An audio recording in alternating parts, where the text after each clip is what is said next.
grata alegria estar aqui nessa ocasião. Eu agradeço a acolhida, a generosidade, e sempre é uma oportunidade para refletirmos um pouco mais sobre questões que nos afligem nos dias de hoje e especialmente buscando uma interpretação que nos leve a melhor compreender alguns conflitos sob a luz do Evangelho. E, bem brevemente, aproveitando a introdução que o querido Edmar já realizou em torno do movimento jurídico espírita, nós dizemos que o movimento jurídico espírita, ele caminha seguindo os passos de um movimento que se iniciou na década de 50 no Brasil, sob o amparo, a proteção e a orientação do Dr. Bezerra de Menezes, que é o movimento médico espírita, que se constitui nas AMES, Associações Médico-Espírita. E quando, em 2003, num evento em São Paulo, Medinesp, um congresso nacional deste movimento médico espírita, tivemos a oportunidade de participar e ali nos encontrarmos diante de cerca de 1.000 pessoas discutindo questões fundamentalmente de saúde à luz da doutrina espírita, buscando ali criar um paradigma médico espírita para romper a prevalência do materialismo neste âmbito científico. Sentimos a extrema necessidade e a importância de se realizar algo análogo no mundo do direito. E não só quando dizemos mundo do direito, esfera jurídica, estamos restringindo este aspecto a quem, de alguma maneira, lida na área jurídica. Porque o direito, ele é afeto à vida de qualquer um de nós. Como bem disse o Edmar, ainda precisamos da lei humana. E cada vez mais devemos fazer com que a lei humana siga os paradigmas da lei divina ou lei natural. Esse é o nosso desafio. Portanto, quando buscamos trabalhar no movimento jurídico espírita, há duas vertentes. A primeira, de fazer com que o operador do direito se humanize.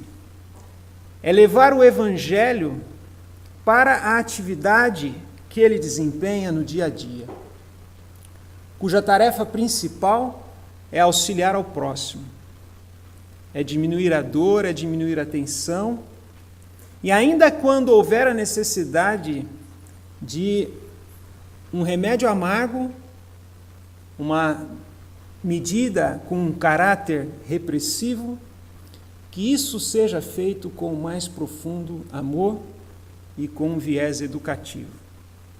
Mas, além disso, do operador do direito, o movimento jurídico espírita tem a tarefa de também conscientizar todos os cidadãos no sentido de desenvolvermos uma vida reta conforme as perspectivas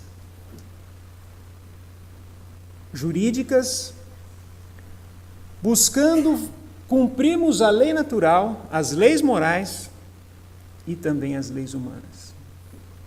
E, além disso, há uma outra perspectiva do movimento jurídico espírita, que é dar um apoio jurídico ao movimento espírita.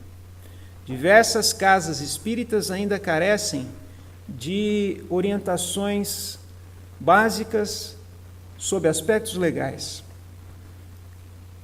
E é de fundamental importância que o espírita operador do direito dê a sua contribuição para o movimento espírita. Meus amigos, fechamos esse parênteses, essa fala que adjetivamos de uma fala institucional e passamos ao tema que nos traz aqui. Os desafios dos seres humanos no mundo contemporâneo, tentando aí fazer uma abordagem perspectiva jurídico-espírita. Este tema, o que nos inspira a falar sobre ele é a lição do capítulo 17 do Evangelho segundo o Espiritismo, capítulo Sede Perfeitos. E para nós termos aí um roteiro de trabalho, nesta ocasião, nós vamos procurar discutir inicialmente quem é o homem, qual é o mundo e quais são os desafios do homem no mundo contemporâneo à luz do Evangelho. Esse é o esforço que nos cabe na condição de espíritas. É tentar fazer essa interpretação da realidade contemporânea, de como nós devemos inserir nesta realidade, norteando-nos conforme as lições do Evangelho. O Espiritismo tem essa característica de ser o Evangelho redivivo.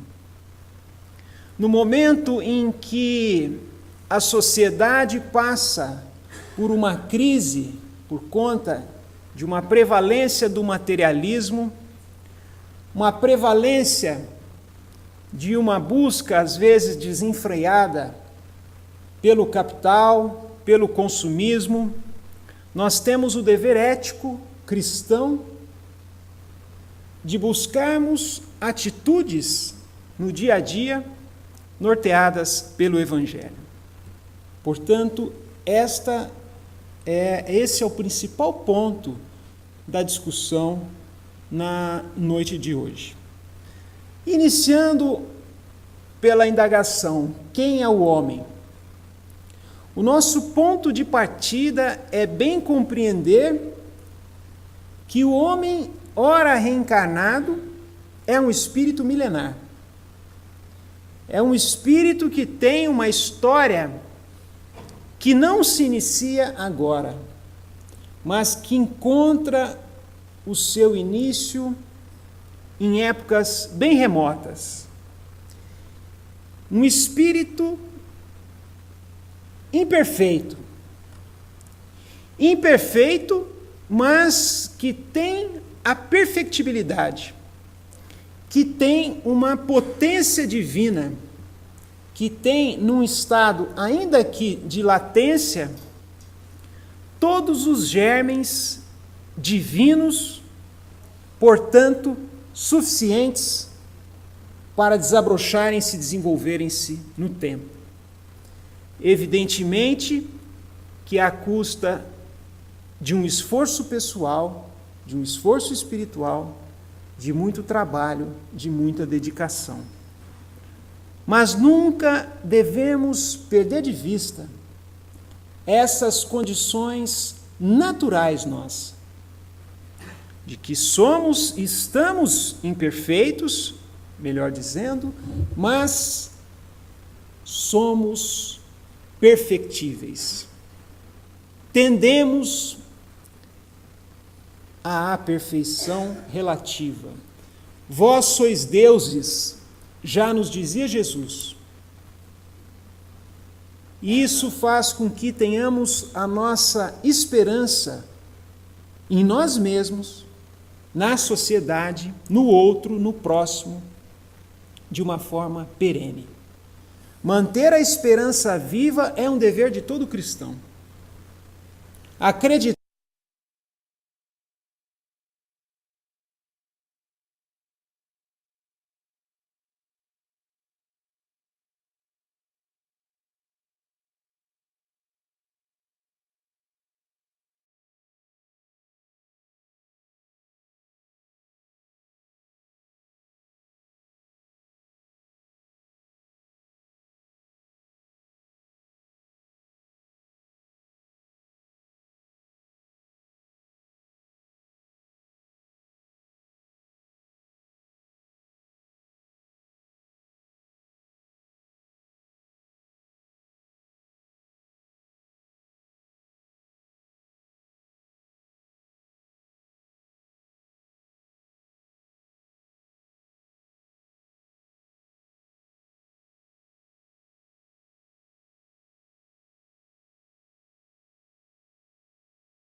diferenciamos sob o aspecto biológico, porque somos diferentes espiritualmente. E o corpo nada mais é do que um reflexo da alma. Espelha exatamente a nossa condição espiritual. Além dessa diversidade e decorrente dela, temos a diversidade social. E o Espiritismo nos auxilia a compreender essa verdadeira democracia divina, que é a alternância de condições sociais ao longo dessa nossa história milenar. Ora, convivendo com a pobreza, ora, convivendo com a riqueza, ora, convivendo com o poder, ora, convivendo com a ausência de poder. E aqui é bom lembrar, um provérbio latino que nos diz, mais ou menos assim, num portunhol: queres conhecer Juanito, dê-lhe um carguito. Ou seja, o poder, assim como a riqueza, são provas difíceis. São provas que testam o espírito naquilo que há de mais difícil enfrentar, que é a vaidade, que é o orgulho. Diversidade sob o ponto de vista econômico. A sociedade brasileira e mundial, global, enfrenta profundos desafios na realidade contemporânea por conta de abissais desigualdades sociais.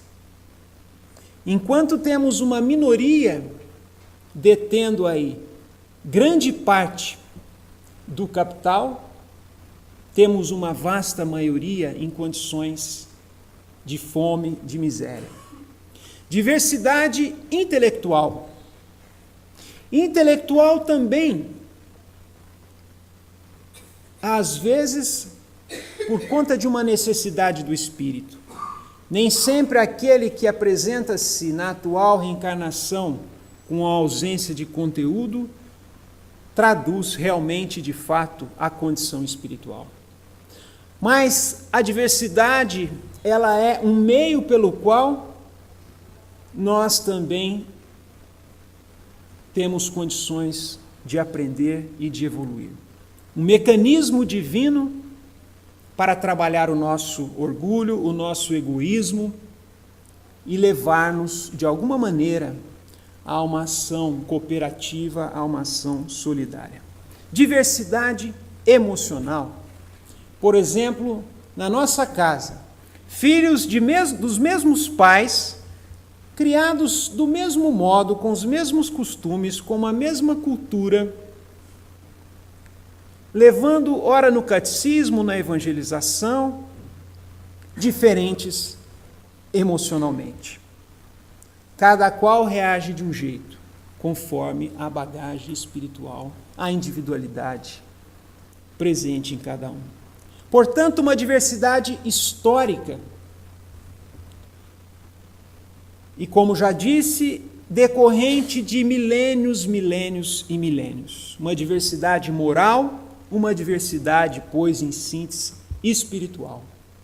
Isto é muito importante, porque facilita a autocompreensão, como também a compreensão alheia.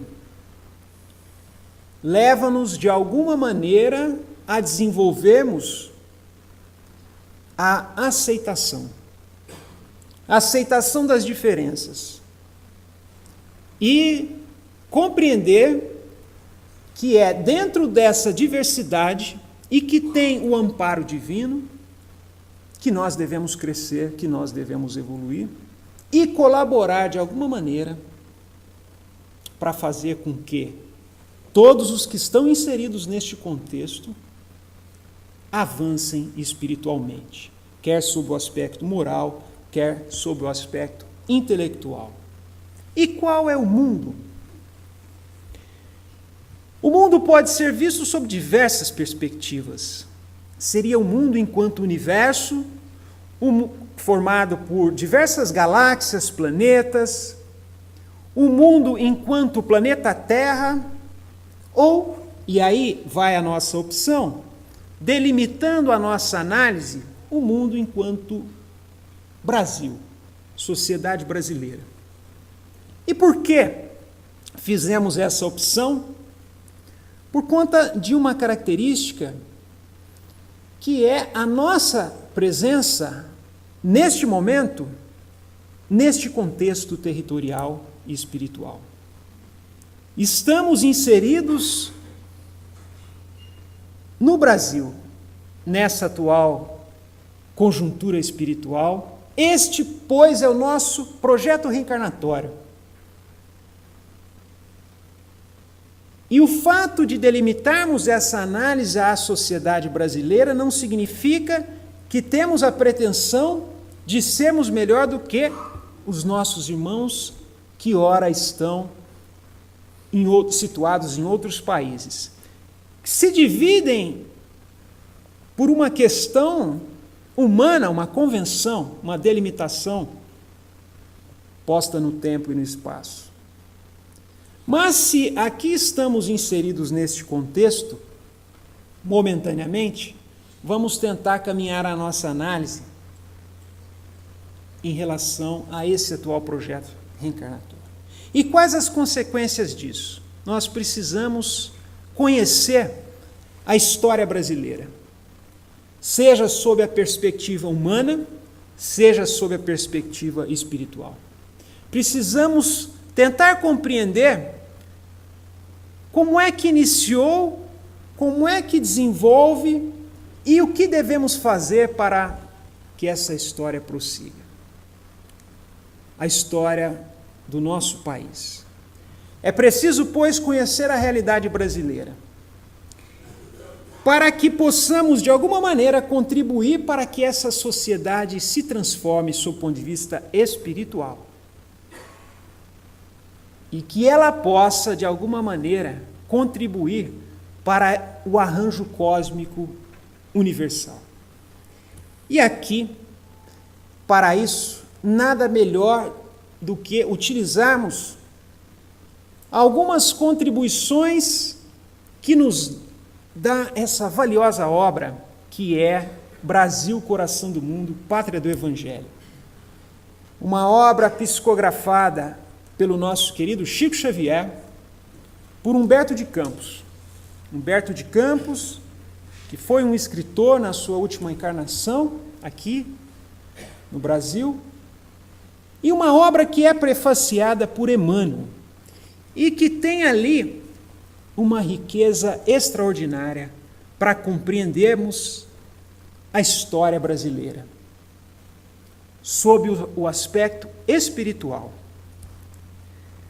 E qual é a finalidade desta obra, Brasil, Coração do Mundo, Pátria do Evangelho? Explicar a missão da terra brasileira no mundo moderno. E aí já fazemos um gancho com o título de nossa fala, que trata dos desafios dos seres humanos no mundo contemporâneo. A obra Brasil, Coração do Mundo, Pátria do Evangelho foi projetada para explicar a missão da terra brasileira no mundo moderno, no mundo de hoje. São palavras de Emmanuel no prefácio da obra. E qual seria a finalidade do Brasil segundo a espiritualidade? E também é Emmanuel quem nos traz essas explicações em suas palavras de apresentação da obra. E diz ele: o Brasil não está destinado somente a suprir as necessidades materiais dos povos mais pobres do planeta, mas sim ser o celeiro de claridades espirituais do orbe inteiro. Então percebemos qual que é a finalidade do Brasil segundo a espiritualidade. além de ser uma potência, sob ponto de vista natural, o Brasil também tem a finalidade de ser um celeiro espiritual para todo o orbe. E isso não significa que o Brasil é ou deva ser melhor que outras nações. Não tem a obra a pretensão de estabelecer aí um fanatismo, um nacionalismo, nada disso. Mas sim explicar essa finalidade específica deste país.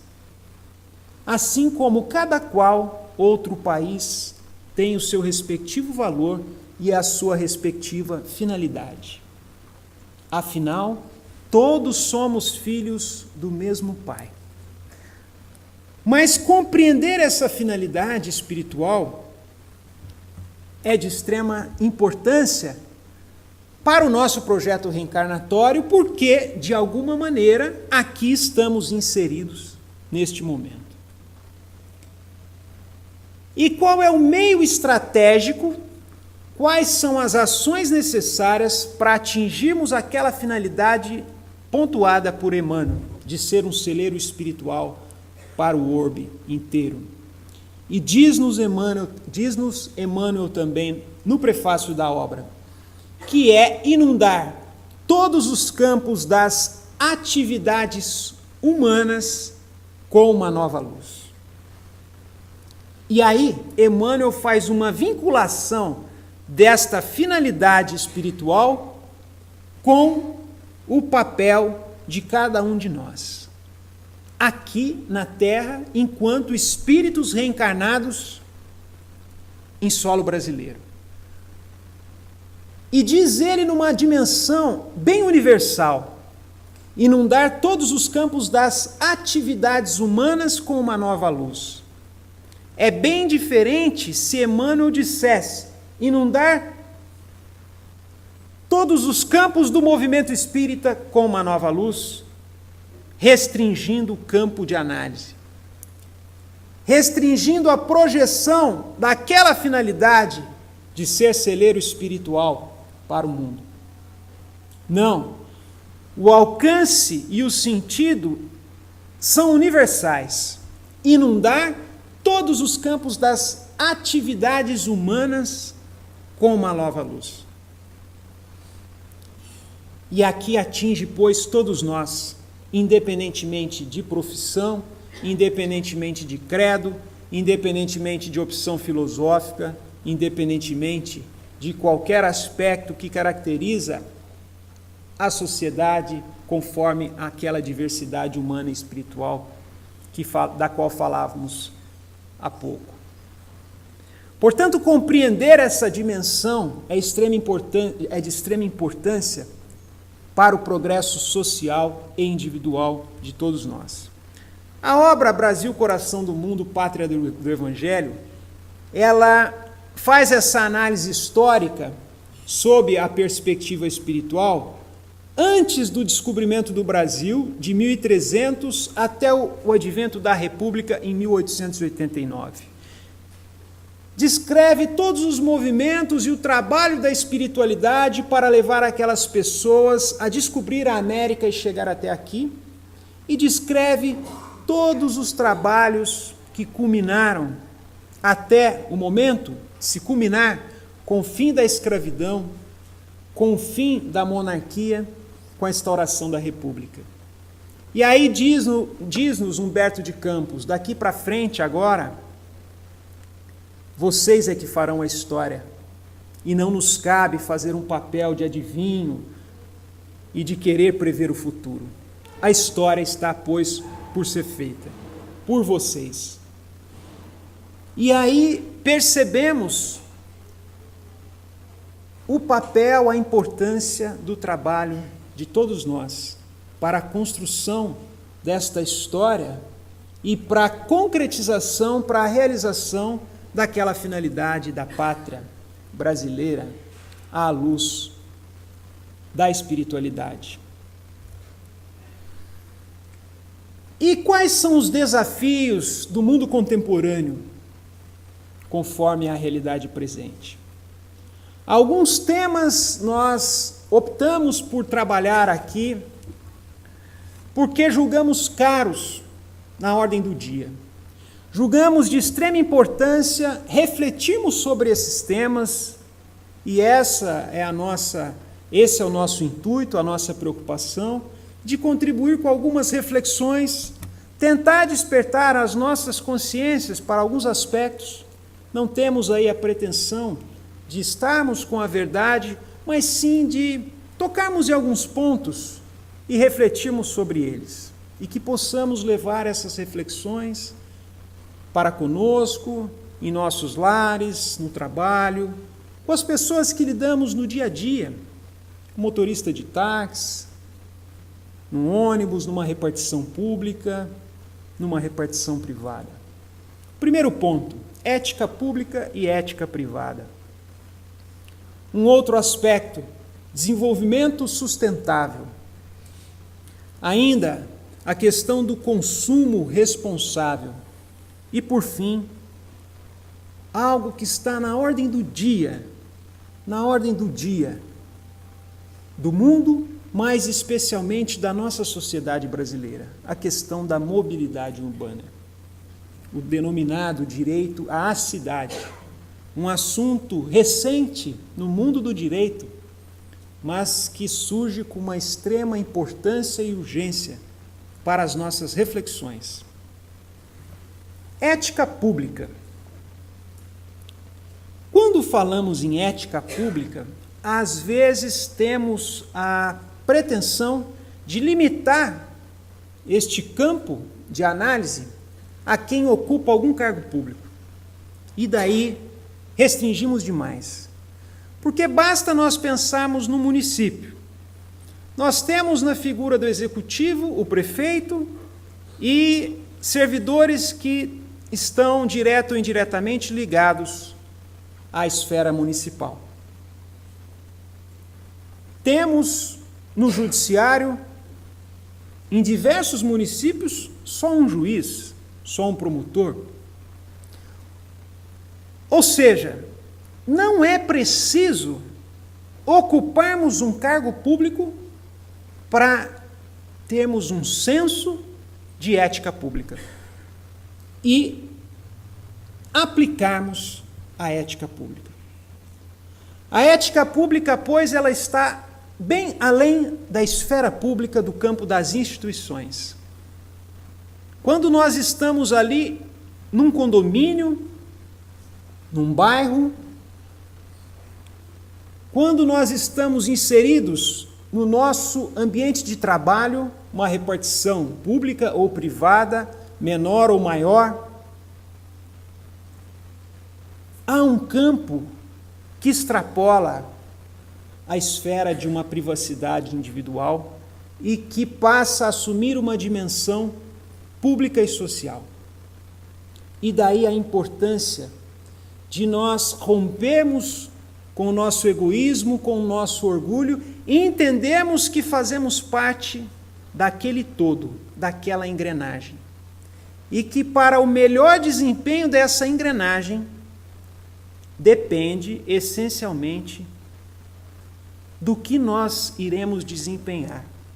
Seja no plano material, seja em relação à natureza, qualidade de nossos sentimentos, de nossos pensamentos, de nossas vibrações.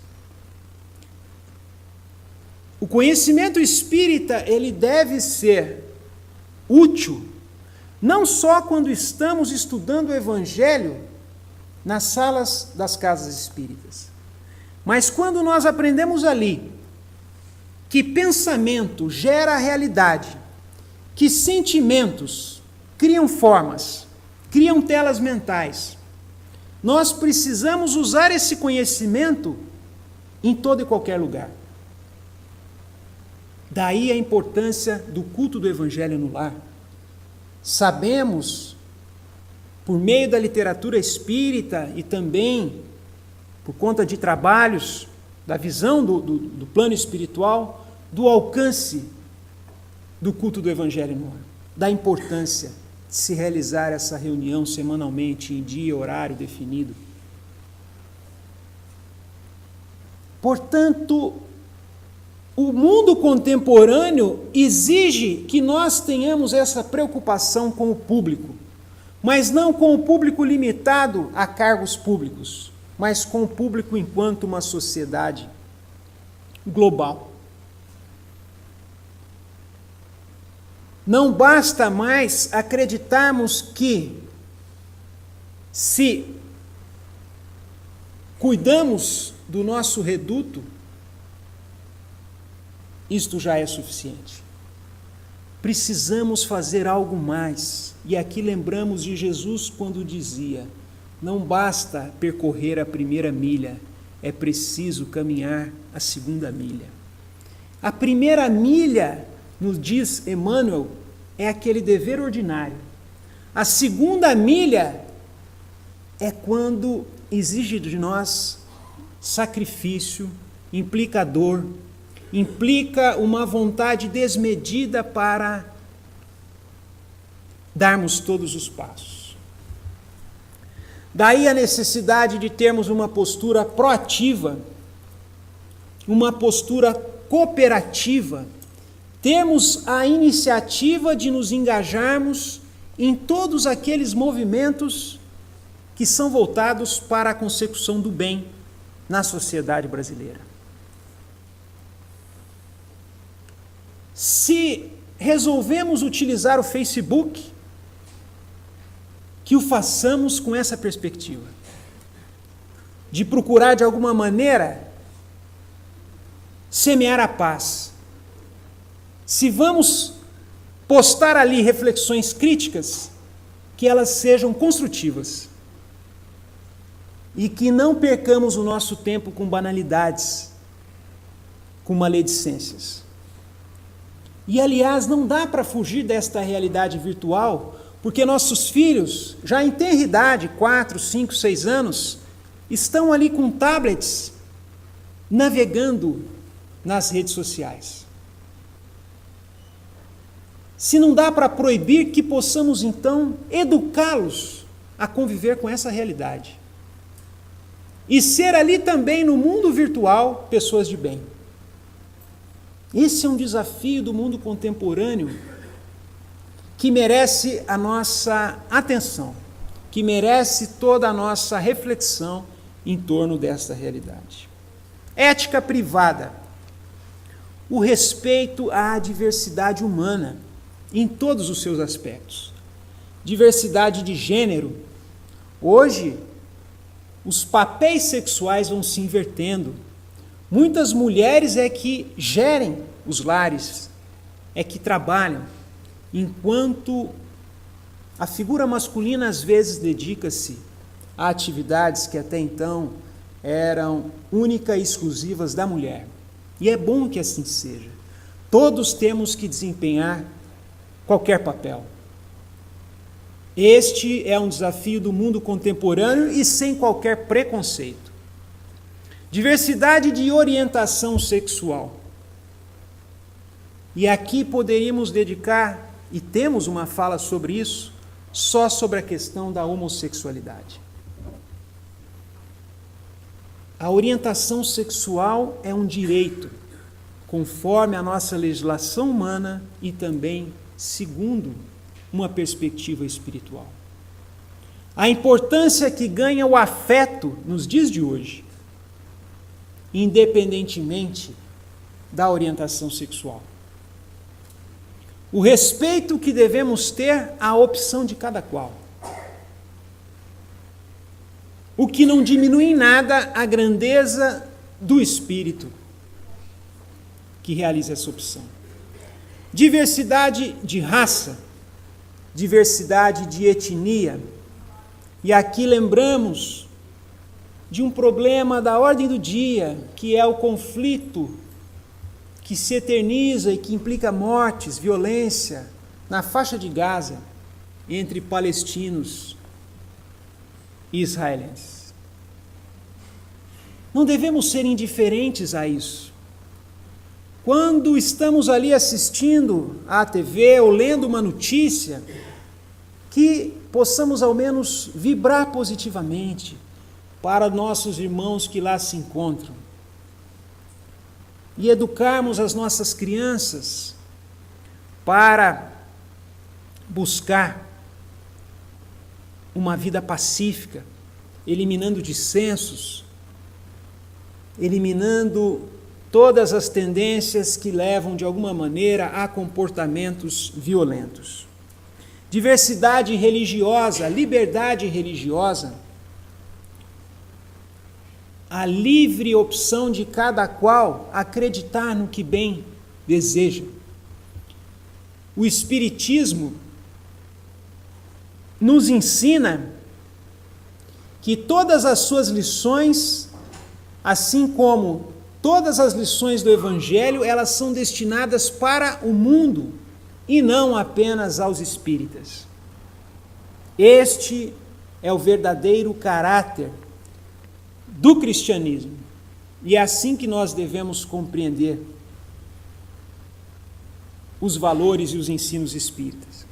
A diversidade espiritual que nós estamos vendo nos nossos lares, com diferentes comportamentos, com diferentes tendências, por conta daquela história milenar espiritual, mas que nós devemos respeitar e ter isso em mente para facilitar a condução daquelas almas que foram destinadas ao pai e à mãe para receberem aqui o auxílio na educação. E a recíproca também é verdadeira. O dever que temos na condição de pai e mãe de aprendermos com aqueles espíritos que estão ali numa condição biológica de maior fragilidade e vulnerabilidade passageira, mas com uma potência espiritual de nos ensinar e nos educar também muito grande. Então a ética privada, ela diz respeito à necessidade de aceitarmos essas diferenças e de buscarmos uma convivência pacífica. Nos leva, pois, à necessidade de, dentro daquele espírito cooperativo, de buscarmos um engajamento social como meio para adquirirmos uma maturidade coletiva, porque sozinhos também não provocamos mudanças maiores no tecido social. E daí lembramos de um movimento importante que há um ano atrás ocorreu na sociedade brasileira, que se constituiu nas manifestações de junho. E Brasília aqui foi um palco importante no cenário nacional. Um movimento que não foi construído por partidos. Um movimento que não foi construído por esse ou aquele líder, mas um movimento que foi brotando naturalmente no tecido social. Que foi ali sendo uma manifestação real de um trabalho da espiritualidade no sentido de despertar consciências, no sentido de buscar uma consciência cívica e para buscarmos a melhoria de toda a nossa sociedade. Os pleitos ali eram vários, porque cada vez mais vamos chegando no limite em relação à tolerância de mandos e desmandos. Era o não à corrupção, era escola e hospital padrão FIFA. Enfim, era uma pauta, ainda que diversificada, sem um rumo definido, mas que significava, em outras palavras, olhem para nós, povo brasileiro, precisamos avançar. Precisamos também nos inserirmos em outros campeonatos, que é de um maior número de creches, de um hospital público de qualidade e de acesso universal, de uma escola pública decente, de uma valorização de nossos educadores. É de acabar com aquela enxurrada de desvios de dinheiros públicos. Foi um movimento importante. um movimento importante, fruto de uma mobilização social. Evidente que ocorreram alguns excessos aqui e acolá, mas isso é natural e compreensível no meio de tanta gente. E lembremos sempre, diante de tanta diversidade. Mas não foi por isso que esse movimento foi diminuído, ou deva ser diminuído. Mas demonstra o que queremos dizer, a força da união da sociedade voltada para uma pauta positiva, para uma pauta que busca o bem. Desenvolvimento sustentável. Um outro ponto importante, que é a necessidade de buscarmos o desenvolvimento, o progresso, ainda que material, mas com equilíbrio. E não somos contrários ao progresso material, pelo contrário. O progresso material é uma necessidade, uma condição também para o avanço espiritual. Imaginemos se continuássemos ainda numa sociedade em que não houvesse transporte, em que as rodovias estivessem nas condições do passado, em que não tivéssemos acesso a palcos públicos ou privados que nos proporcionam lazer, que nos proporcionam cultura, enfim. O progresso material é importante também para progredirmos espiritualmente.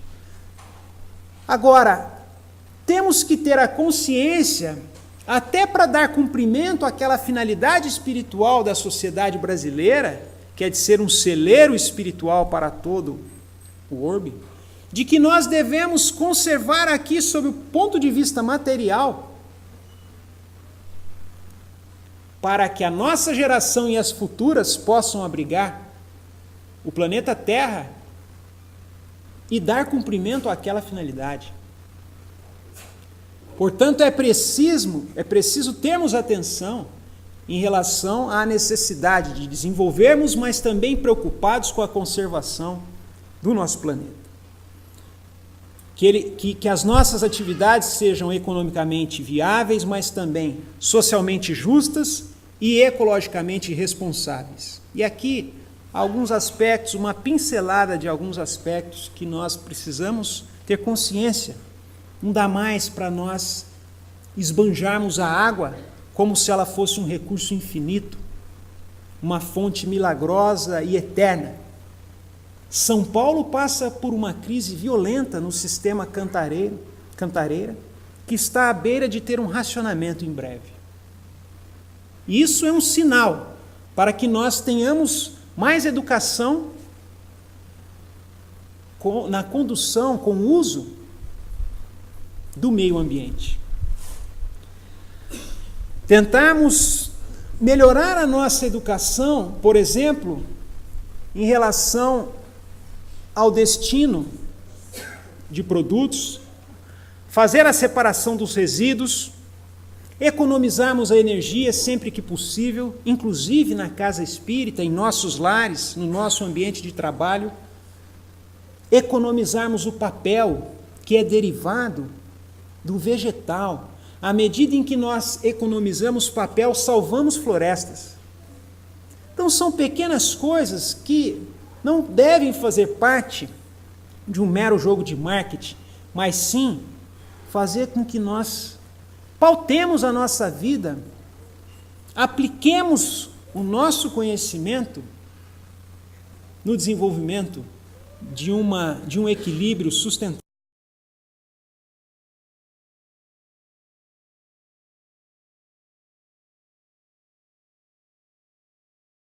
O consumo é importante para o nosso avanço.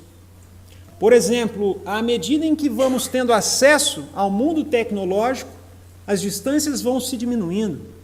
E com isso, às vezes, num apertar de um botão, nós conseguimos falar com pessoas que estão do outro lado do mundo. Daí a importância de diferenciarmos consumo de consumismo. E o que é o consumismo? O uso excessivo e desnecessário dos recursos naturais. É o esbanjamento desnecessário, aquilo que às vezes chega a ser um vício social.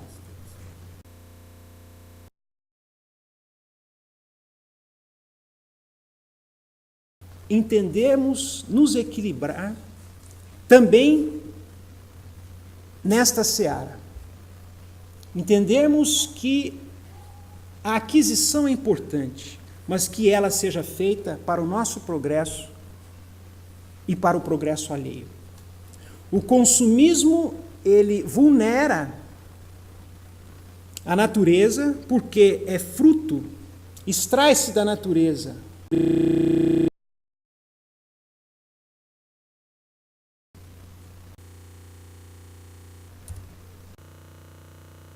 aí para muito nosso contemporâneo é a questão da mobilidade.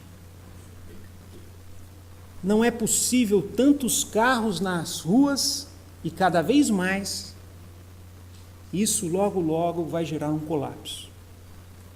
Será que é preciso mesmo usarmos o carro? Deve ser um lembrete que devemos sempre questionar. Será que não é possível nessa situação ou em outra usar cada pessoa dentro de um carro e todos indo para o mesmo lugar? Não é possível que isso sobreviva. Será que é preciso mesmo trocar de carro de ano em ano? Por que não conservar o carro e usá-lo por mais tempo? São apenas algumas reflexões que devemos realizar. Quais são os benefícios do transporte público? Contribui para a sustentabilidade de carros, poupa e não precisa ficar ali. Tem tempo de pensar na vida, de refletir.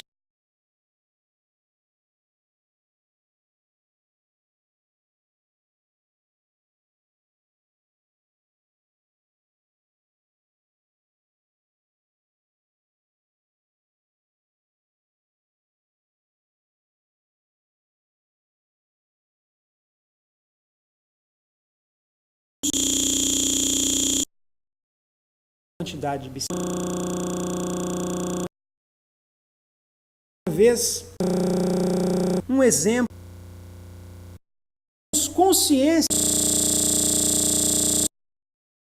da nossa realidade. O mais importante de tudo isso, meus queridos amigos e companheiros, é desenvolver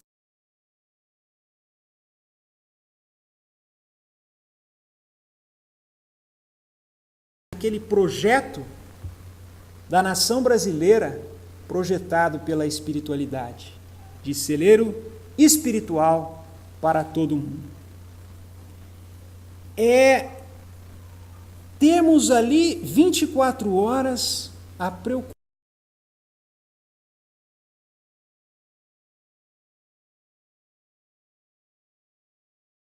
Paradigma para o nosso comportamento.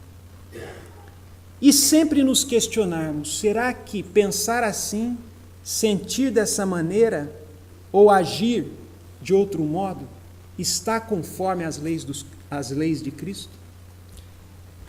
Enfim, meus amigos, amai-vos uns aos outros como eu vos amei. Que guardemos esta principal lição do Cristo como uma bússola para as nossas atividades no mundo contemporâneo. Muito obrigado.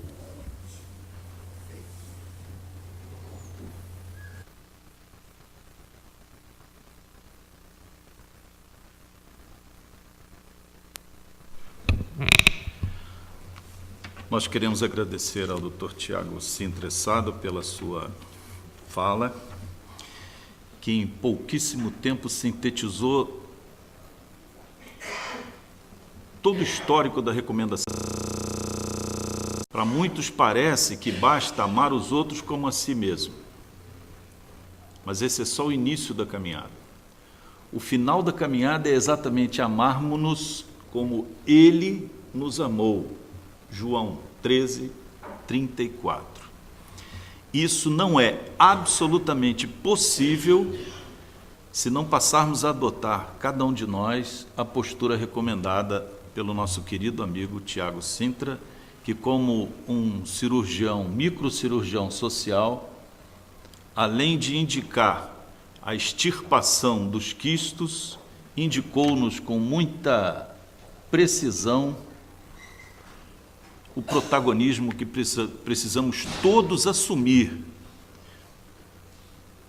não com a tolerância que parece virtude e que mais não é do que cumplicidade e indiferença, mas responsabilidade pelos destinos desse país, que já é o celeiro do mundo material. Mas com as suas palavras e com as atitudes recomendadas, seremos o celeiro espiritual que esse destino reservou. Nós temos muitíssimo a agradecer ao seu trabalho de despertamento coletivo e esperar que nos possa brindar em breve, com a sua agenda lotada, com um novo encontro. Muitíssimo grato pela sua participação. Nós vamos fazer a prece final, em seguida teremos a segunda parte do trabalho, que é a aplicação de passes, para os quais pedimos que conservem esta atmosfera de quietude que o nosso querido Tiago, inspirado por Jesus, logrou criar entre nós. Senhor Deus, Pai amantíssimo, Senhor do universo, autor da vida, fonte de toda luz, de toda sabedoria, de todo amor, de toda justiça, de toda misericórdia. Senhor Jesus, modelo supremo de nossas vidas. Dr. Adolfo Bezerra de Menezes, nosso patrono, mentor e inspirador. Espiritualidade superior que nos conduz pelos caminhos do mundo. Nós queremos tão somente agradecer. Muitíssimo grato, Senhor, por tudo quanto nos cerca, especialmente por estarmos no país em que estamos, na cidade em que vivemos, com as oportunidades que nos dás de transformarmos o mundo com pequenos atos e atitudes que o dia nos oferece. Encoraje-nos, Senhor, a prosseguirmos buscando os ensinamentos de Jesus na nossa vida diária, desde que acordamos e utilizamos os recursos da Mãe Terra, até o momento em que dormimos, no silêncio e escuridão acolhedora deste mesmo planeta, que nos oferece todas as oportunidades de nos aproximarmos do Teu coração. Abençoa-nos a existência, esta casa, a vida, as oportunidades. E faz com que possamos prosseguir pelo mundo, Senhor, protagonizando a mudança que queremos para todos e para o ambiente. Dá-nos a Tua inspiração, a Tua proteção, a Tua luz, a Tua coragem. E seja conosco, tal como agora, pelo resto dos nossos dias. Que assim seja.